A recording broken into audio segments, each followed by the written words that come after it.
quando eu coloquei meu nome na chapa, que foi vencedora dessa última eleição, e que todos, depois, na verdade, fazem parte de um conselho único, eu realmente coloquei meu nome a serviço da profissão.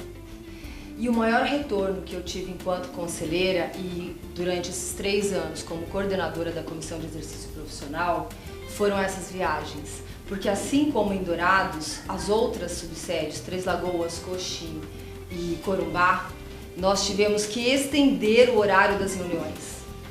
Porque todos os arquitetos que participaram, inclusive estudantes, onde nós temos a presença da Universidade de Arquitetura, querem e estão sedentos de informação e da realidade da sua profissão. Então, assim, Coxim, que é junto com São Gabriel do Oeste, porque nós passamos por São Gabriel do Oeste, visitamos alguns arquitetos lá, montarem também grupos de trabalho. Porque apesar de sermos um estado não tão grande, com 79 municípios, nós temos diferenças pequenas nas regiões do estado. Então foi muito bom sentir que realmente aquilo que nós propusemos num plano de ação teve um resultado muito positivo. Todos os profissionais que ficaram satisfeitíssimos e depoimento assim, olha, muito obrigado por vocês terem vindo e por que não vieram antes. Por favor, continuem a vir. Uma pergunta que eu faço para você, a gente percebe, novamente pelo já referenciamento, que em algumas regiões não tem arquitetos, né? Pequenos municípios. Essa questão da discussão com o grupo de trabalho faz com que isso seja levado para aquela região, para a região de Coxim, por exemplo, que o arquiteto possa buscar esses espaços, ocupar esses espaços. É legal isso? Está acontecendo isso? Sim, ontem ou anteontem saiu, inclusive no site do CalBR, esta pesquisa, que todos os municípios do Brasil têm atuação de arquitetos, mesmo não tendo arquiteto residente naquela cidade, pelo entendimento de que há necessidade realmente de um arquiteto para projetos, né, que é a nossa atribuição específica.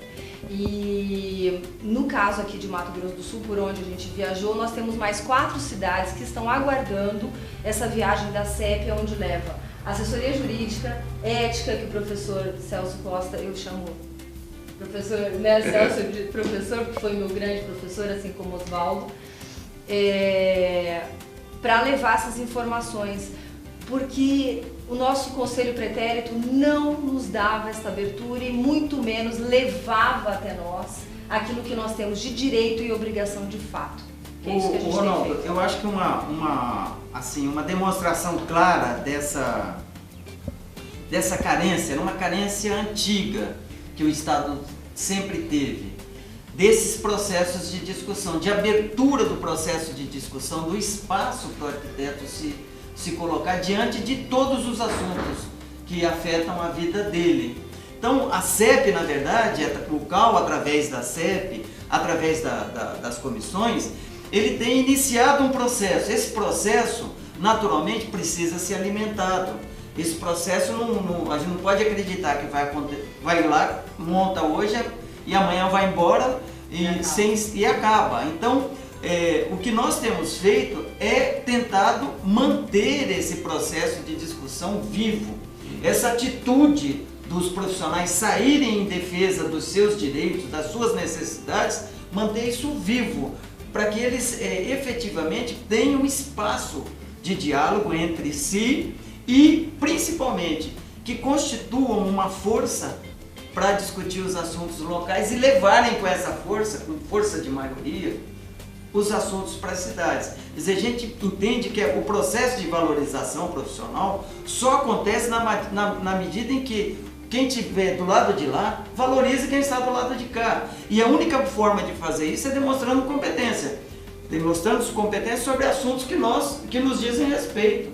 Eu não vou falar de outro assunto nessas reuniões, assunto que eu não domino. Muito pelo contrário, eu tenho que trabalhar exatamente naquilo que é o métier do arquiteto. Eu acho legal isso porque nós assim, por prerrogativa, nós temos o domínio da história. Isso é muito bacana. Quando você entra uma discussão com o arquiteto, ele até, eu posso dizer assim, que é considerado como uma profissão atípica. Por quê? Porque essa relação com a história, essa relação com o urbanismo, faz com que a gente seja credenciado para planejar uma cidade, ou seja, essa nossa a criação do Conselho venho, parece que de encontro a essa ansiedade que o arquiteto tinha, né? Exato. E essa questão do grupo de trabalho, bacana. A gente quer conversar com o arquiteto ao mesmo tempo, quer que o arquiteto converse com a gente e com a sociedade. Então, eu acho isso muito, isso aí parece que linka. Eu acho que é impressionante que com 2 anos e meio, né, a gente começou, aliás, já sabíamos disso, só que nós éramos cerceados. Nesse sentido, eu só queria falar uma coisa. O maior ganho que nós tivemos com tudo isso foi a união da classe. Com certeza. Eu tenho um depoimento pessoal sobre isso. E eu só gostaria de falar uma outra coisa. Por isso que eu estou colocando meu nome junto com vocês para a reeleição. Porque eu acredito nesta mudança de valorização profissional e que começa com a gente. Eu acabo de me aposentar depois de 35 anos dentro de universidade, em cursos de arquitetura, né, em Campo Grande e Dourados, junto com o Celso.